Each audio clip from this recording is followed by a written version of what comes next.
अगस्त्य महर्षि के बाल्यकाल और उनकी अद्भुत तपस्या शक्ति की कहानी। अगस्त्य महर्षि का जन्म अत्यंत अद्भुत और दिव्य शक्ति संपन्न था।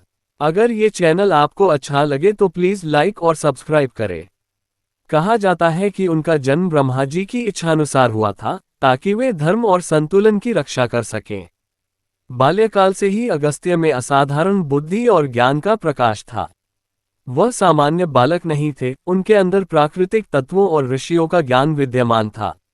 अगस्त्य बचपन में ही कठिन तपस्या और ध्यान में लीन रहते थे। उनके माता पिता ने देखा कि बालक की साधारण गतिविधियों में भी अद्भुत शक्ति और विवेक झलकता है।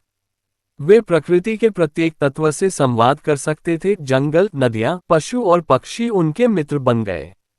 इस समय उन्होंने अपने भीतर की दिव्यता को जागृत किया और विभिन्न मंत्रों और वेदों का गहन अध्ययन किया। वीडियो अच्छी लगे तो प्लीज लाइक और कमेंट करें। उनकी तपस्या इतनी महान थी कि साधारण मानव सीमाएं उनके लिए कोई बाधा नहीं थी।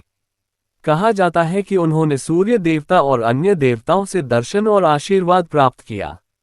उनके बाल्यकाल की तपस्या ने उन्हें ऐसी शक्ति दी कि वे राक्षसों का संहार कर सकते थे और दक्षिण भारत में धर्म और ज्ञान का प्रचार कर सकते थे। अगस्त्य महर्षि की बाल्यकाल की यह कथा ये सिखाती है कि तपस्या, ज्ञान और संयम से व्यक्ति असाधारण शक्तियां अर्जित कर सकता है। उनका जीवन हमें ये संदेश देता है कि जब मनुष्य अपने अंदर की दिव्यता को पहचान लेता है और कठोर साधना करता है, तो वह न केवल अपने लिए बल्कि संपूर्ण समाज और धर्म के लिए मार्गदर्शक बन सकता है।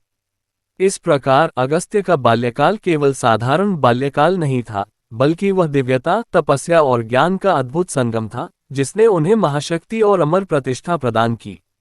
पुष्पन काल। अगर ये चैनल आपको अच्छा लगे तो प्लीज लाइक और सब्सक्राइब करें।